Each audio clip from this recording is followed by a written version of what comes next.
Sobat Say dan pemirsa Metro TV Lampung, kita kembali lagi dalam dialog spesial kali ini dengan tema Apa Kabar TV Digital. Ini memang wacana yang sudah cukup lama, tapi bukan berarti pemerintah abai begitu saja. Karena ternyata untuk sebuah aturan untuk analog switch off bukan isapan jempol belaka. Dan ini tentunya dibutuhkan kesiapan dari segala macam pihak, mulai dari pemerintah, masyarakat, dan juga stasiun penyelenggara televisi.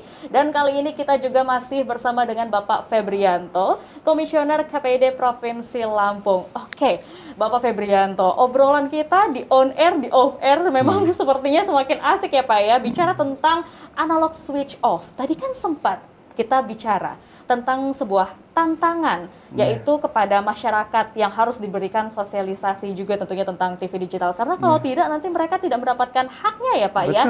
Nah, kalau untuk saat ini Pak, apakah sudah sejauh mana sosialisasi yang diberikan kepada masyarakat terkait penerapan TV digital? Ya, kalau kita lihat memang sekarang pemerintah melalui Kementerian Kominfo di Jakarta memang sangat gencar ya melaksanakan itu. Tetapi apakah itu sudah mencapai sasaran atau belum? Karena memang mungkin kalau menurut kami sih baru sebatas di media-media dan internet. Harusnya kan ada sasaran ke masyarakat awam yang di bawah yang harus tahu. Bila perlu mungkin pakai halo-halo gitu loh, kayak zaman dulu ini perlu KB gitu seperti misalnya keliling gitu ya. Karena masyarakat maaf ini bukan tanpa maksud salah bicara, mungkin di ruang pinggiran itu yang harus sangat tahu. Kalau kita kan bisa search aja di Google analog switch off sudah tahu kan, walaupun tadi blank sekarang mengerti tahu tanggal segini. Tapi saudara-saudara kita ini kan tidak tahu dia bahwa tanggal misalnya 2 November 2022 itu TV-nya akan hilang. Gitu. Bukan TV-nya Pak, siarannya ya Pak ya? Kalau TV-nya masih dong Pak? Iya, artinya kebutuhan informasinya tidak terpenuhi. Ini menjadi tanggung jawab kita bersama. Itulah. Itu yang pertama. Yang kedua, infrastruktur.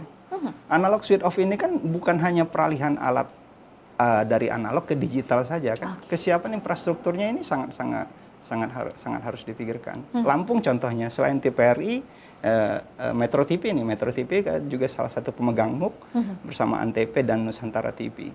Mungkin saudara teman-teman di Metro TV paham apakah di tempat nanti multiplexing yang disiapkan itu sudah seberapa jauh infrastruktur yang dibangun gitu loh. Kan harus ada FO tentu kan, bagaimana penyewa MUK untuk bersiaran langsung kalau dia infrastrukturnya belum ada kan. Nah ini kan harus dilihat juga gitu loh. Artinya ini menjadi perhatian kita bersama sehingga analog switch off ini benar-benar mulus berjalan sesuai dengan kepentingan kemauan pemerintah dan kepentingan masyarakat gitu. Betul. Itu yang pasti gitu. Karena semuanya kembali lagi untuk masyarakat ya Pak ya. Nah kemudian nih Pak, mungkin banyak juga yang belum tahu nanti seperti apa nih kita bisa untuk mengaksesnya. Kalau saya punyanya TV-nya ini aja, apa saya perlu beli TV yang baru? Nah mungkin belum banyak juga Pak yang tahu. Ini seperti apa sih Pak caranya untuk mendapatkan TV digital? Membedakan televisi digital dengan analog itu gampang. Kalau dia bentuknya masih tabung kayak dulu itu, berarti itu pasti bisa dipastikan analog. Kalau dia sudah flat, belum tentu digital. Apakah dia sudah digital atau belum? Tapi kalau dia smart TV pasti digital, gitu ya. Jadi kalau di flat dilihat dulu apakah ada di TV-nya, digital TV namanya. Jadi kalau bisa di search tuning. Nah untuk televisi tabung, bagaimana caranya? Apakah harus beli TV baru? Kalau ada uang ya tentu lebih baik beli TV baru gitu. Tapi kalau tidak, kekurangan belum ada rezeki, bisa namanya nambah pakai alat set-top box namanya. Set-top box itu di pasaran kisaran 150 sampai 200 ribu lah. Jadi dipakai antena biasa, terus dicolok di set-top box, dikonekkan di set-top box, nanti kemudian dicolok ke DP-nya. DP di TV biasa kita di analog itu kayak nonton PCD gitu ya. Colok nanti baru set tuningnya, nanti dapat digitalnya. Jadi itu mengkonvert siaran digital ke analog TV kita gitu. Baik, jadi dengan mencari set-top box tentunya itu sudah bisa untuk mentransmigrasikan ya kepada dari TV analog kepada TV digital. Nah, tapi tentunya untuk yang mau beli TV baru itu tadi jangan sampai kelewatan untuk mengecek apakah dia sudah digital TV atau belum. belum. Iya. Oke.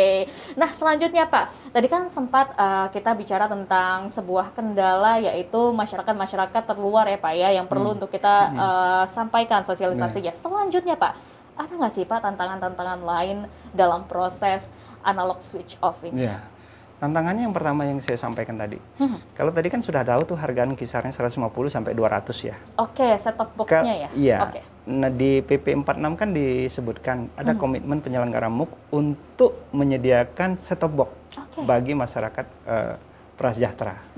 Artinya ada tanggung jawab nih, misalnya Metro TV untuk menyediakan berapa, nanti tergantung pemerintah yang mengaturnya kan. Iya. Berapa set-top box misalnya untuk masyarakat Lampung gitu. Nah, ini kan harus diadakan barangnya sama Metro TV. Pemerintah harusnya turun tangan ini kan, menyediakan set-top box yang murah kan. Betul. Sehingga masyarakat di pasaran, bagaimana caranya harga 150 sampai 200 itu bisa turun mungkin 50.000 mungkin ya. Agar terjangkau. Oh iya, jadi sehingga masyarakat tidak perlu juga nanti ngantri yang dibagikan oleh kementerian melalui dari persediaan dari penyelenggara MUK kan. Dengan kondisi kita yang masih dalam masa pandemi kan, untuk mendapatkan pembagian tentu juga harus rame-rame ngantri mengumpul. Nah, kalau dia misalnya harganya relatif terjangkau, tentu masyarakat lebih bisa memilih beli sendiri kan. Itu yang pertama. Yang kedua, negara di dalam hal ini harus hadir untuk menyaring konten. Karena nanti dengan ada digital, sekarang 4 penyelenggara MUK ini kan bisa, satu penyelenggara bisa 12 televisi baru. Artinya sekitar 48. Kita paling sedikit kan 40 lah gitu ya. Iya. Artinya televisi di Lampung, untuk Lampung 1. Lampung ini akan terbagi 3 nanti. Lampung 1, Lampung 2, Lampung 3. Lampung 1 itu Bandar Lampung dan sekitarnya, ada 7 kabupaten kota. Terus Lampung 2 itu Kota Bumi, Lampung 3 itu Pematang Panggang, Mesuji. Oke. Nah, terbayang tuh berapa banyak TV, channel televisi di layar kaca layar televisi kita nanti kan. Benar. Teman-teman juga pada paham bagaimana sulitnya membuat konten kan. Benar. Untuk mengisi konten 30 menit itu tidak bisa hanya gambar 30 menit. Kalau dialog seperti ini mungkin bisa 30 menit, real time lah 30 menit, keluar 30 menit gitu ya. Oke. Tapi kalau untuk liputan in-depth, 30 menit itu paling kurang ya 1 jam gambarnya. Baik. Gitu kan. Begitu susahnya, berapa kru yang harus disiapkan, kameramen, reporter, editor, ya kan. Terus nanti kalau ada tawaran konten murah dari luar negeri, maka penyelenggara isi siaran atau televisi, nanti televisi digital, untuk memenuhi itu kan, kalau ada tawaran murah dan kebetulan disukain masyarakat gitu, masyarakat kita pasti dia akan pilih beli kan. Nah, Betul. ini padahal ini yang berbahaya, budaya-budaya yang dari luar yang tidak tersaring itu yang bisa masuk ke kita kan. Iya, betul sekali. Betul. Jadi memang di situ adalah tantangannya juga kepada konten Betul. yang akan terisi, karena Betul. ini juga akan berpengaruh kepada culture dari negara Betul. kita sendiri. Nah. Tentunya kita akan lanjutkan lagi obrolan kita kali ini, Pak Febrianto, dan untuk Anda pemirsa Metro TV Lampung dan juga sobat saya, tetaplah bersama kami dalam Dialog Spesial.